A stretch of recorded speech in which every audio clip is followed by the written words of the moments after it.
Welcome back, ladies and gentlemen. It's your boy Beaky, and I'm back once again with the Elder Scrolls Legends Central Tips and Trick series. Yes, it's returning for the new players out there and the longtime players who might just want a little advanced tip to push their deck building and their playstyle to the next level. And with Houses of Morrowind coming around just around the corner, a few days left to go, about time everybody starts thinking about what type of decks they want to put together, what house they want to join.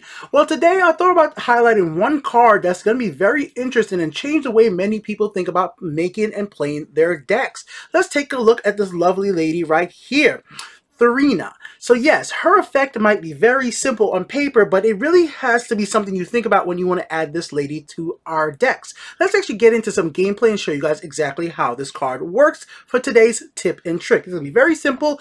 Well, obvious for the new players out there, and then we're going to do some more advanced stuff later on in the video. So let's just jump into the scenario right here, and this is how I do my tips and trick video. I actually show you guys how it works, and actually in a match and why it would work in some decks and not others. So first of all, let's talk about her effect right here. After you play an action, shuffle 3 0-cost copies of that action into your deck. So it seems pretty simple. You play an action, it might cost 10 Magicka, it activates and she shuffles 3 more into your deck and you're good to go. Simple as that. Well, yeah, that is what it does, and let's just take a look real quick and you guys to see how it works. And then I'll talk about some more advanced stuff. So in this scenario right here, the opponent went ahead and powered up all the creatures, and there you go. I get a lightning bolt. I'll go ahead and play the lightning bolt to remove one creature on the right side right over there. Once that's over, I take another 2 damage, right? I'm in a disadvantaged situation right now, but I definitely wanted to play to make sure you guys see what's happening here. So let's look at our graveyard. In the graveyard, we have 2 curses. In our deck, we only could have 3 curses, correct? So obviously, before I go ahead and attack, I wanted to make sure I drop her on the field, and I'm going to go ahead and use the curse, and let's see what her effect actually does. Bam! It shuffles 3 more curses at 0 cost into my deck. Curses already cost 0, so that's very simple. You guys get that? And then knowing that curse is the only 0 cost card in my deck, I draw out another curse. So it's going to be very important that you know which actions are in your deck. So now we have 4 curses in our graveyard because we just went ahead and shuffled another one in. As we go through this match, you guys will see some other effects with this situation. So let's just skip ahead real quick to show you how else you can use it, because obviously using it with 0 cost curse is not the best use of it because it already costs 0. But you definitely want to get some value from her. So if you're going to be playing her, make sure you play her with another card to get some instant value when she hits the field. This is a very big thing for long-time Legends players will know this. When a big card that costs 5 or more hits the field, you usually want to get some immediate summon effects, some immediate, like, make a copy of something amazing happens or something significant happens that you just don't put down a big body that's going to be removed by Piercing Javelin, Lightning Bolt, or any other removal card, Fell of the Mighty in the game. So let's skip ahead to something more advanced that we will showcase right about. Let me just make sure I'm at the right spot. You guys see the Unstoppable Rage. Don't worry, that's coming, but we're going to save that for the end of this video. Okay, let's skip ahead a little bit here. All right, so a giant. So yeah, you guys are seeing where this is going to be going. Real quick. Alright. So let's just play from right here. So I use Unstoppable Rage to remove my opponent's support using the giant. No, not Unstoppable Rage, the giant to remove the support. My opponent goes ahead and plays Imperial Reinforcement right here, getting some more creatures out. Alright, now it's my turn to decide on what I want to do. Do I want to do Unstoppable Rage right here? No, not yet. This is where I'm going to play very smart on which cards I want her effect to actually activate on. This is where I'm going to actually use Shadow Shift, because Shadow Shift is one of those cards that has amazing effect with her. It combos very well, because remember, it goes ahead and adds in 3 0-cost copies of itself into your deck, and your deck is going to get bloated right here as well. Rapid Shot, it adds in 3 more 0-cost copies. And as you guys will see in one moment when I actually look at the card count, you will see that my card count in my deck is going to be constantly going up. So why is it important that I'm putting Rapid Shot, Shadow Shift? Well, for the new players out here, this is the way you're going to have to start thinking about your deck. When you play an action, you're going to get 3 more copies into your deck. Obviously, that's how it works. But now you have a higher possibility, if you keep playing that same action, if you keep drawing that action, of just keep getting that card and it's filling up your hand. So you're going to want to play actions that you're either going to get a big impact from, like Lightning Bolt, which is coming up soon into the video, or Shadow Shifts, Rapid Shots, actions that you play and they still give you a card. So if you play a Shadow Shift, it allows you to move one of your creatures for free, and it still draws you another card. Rapid Shot. You can Rapid Shot your own creature, draw a card, and it costs you nothing. A zero cost Rapid Shot, a zero cost Shadow Shift is very significant to the way you play the game, and it makes her effect not have a negative impact on your deck, because that's one of the ways I could see new players messing up with this card when they initially add it to their deck. They might be just throwing a bunch of actions in their deck and thinking of getting the most advantage about it, but you actually have to be super smart on which actions you throw in your deck, because you do not want to put 3 more copies of an action that's not going to have no great impact late in the game, because remember, she's a 5 cost card, so you're not even going to be able to activate her effect in most cases until you get at least 5 Magicka. Some cases with the new cards, there are ways to reduce the cost of some cards, but in most cases you're going to be able to play her once you have 4 or 5 Magicka with the cards that are out right now. There are going to be some very specific cases because of card reduction effects in the game. Now you could get somebody maybe at 3 costs that you would cost 5. There are cards out there that allows you to do that, and I'll be talking about those in a later video. But be very careful about now filling your deck up with actions that are not going to make a great board impact. But let's keep on looking and see what else you can do with this card. And I do actually have the deck build for this deck, and it's coming. I already uploaded it to the channel, but I have it scheduled for tomorrow at 12 p.m. Eastern Standard Time.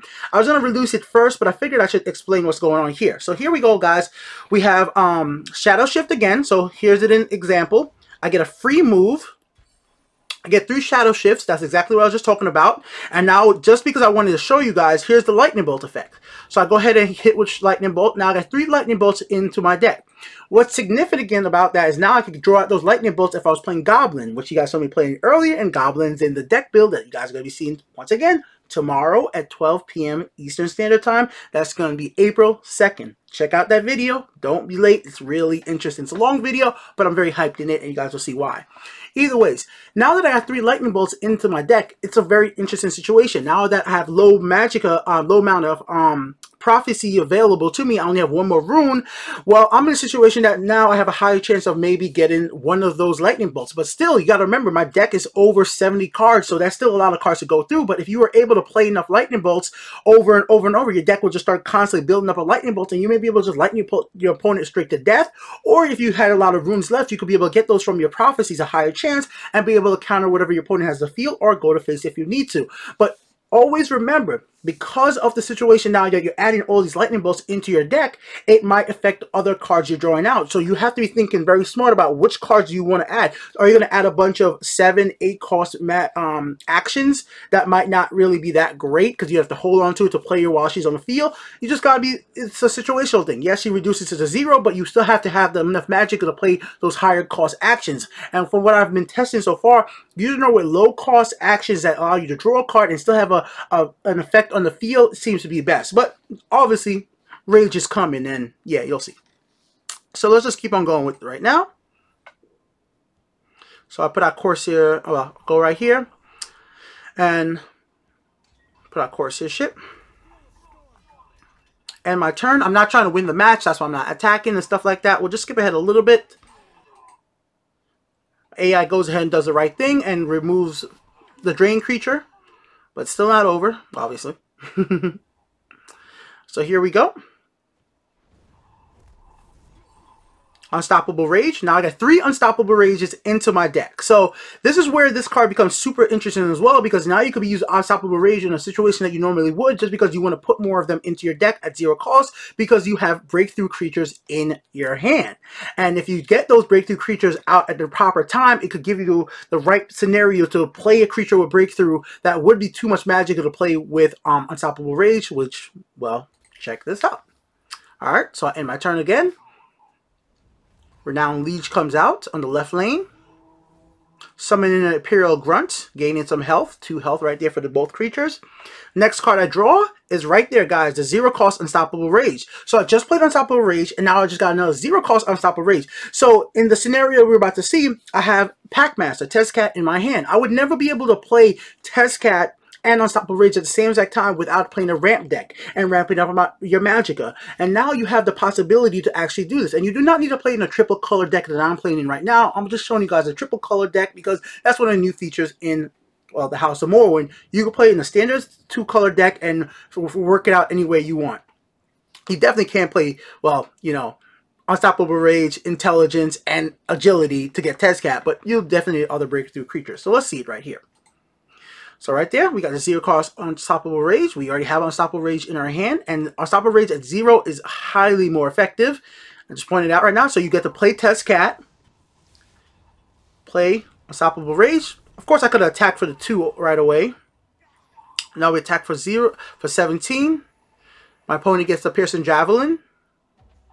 And as good as it would be to play the Piercing Javelin against her, my opponent has to take your Test Cat because it's a bigger creature. So that's what's so great about her. At 3/8, she's one of those creatures that's annoying. You might want to get rid of her, but she's not going to attack you to kill you. She's going to be powering up and pumping your deck up. And this is one of those situations where you're not going to really run out of cards. Like, if you have her on the field long enough, playing enough actions, and then those actions draw you cards and just keeps that constant loot, it's going to be very hard for you guys to draw out and lose, which is already hard in a 75 card deck anyways. I don't think that's going to be happening much, but I'm sure sooner or later somebody's going to be doing it, maybe using out Night Mother, which Night Mother is another card that's actually become worse with this expansion, and I'll explain why Night Mother has become a lot worse in a later video for the new players out there.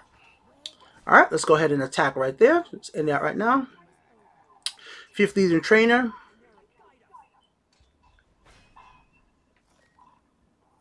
So think about these cards right here, the fishes. That's why I wanted the video to keep going on. If you could get these fishies out there, I like calling them fishies, I know that's what they're called. If you could get these fishies out there while she's on the field, those cards now cost 0, and you get 3 of them. 3 of those at 0 Magicka makes it almost worthy of some decks even incorporating just 1. If you could just get 1 out while she's on the field, now you got ways easily summon a bunch of creatures for very cheap that could have a big impact for the late part of your game.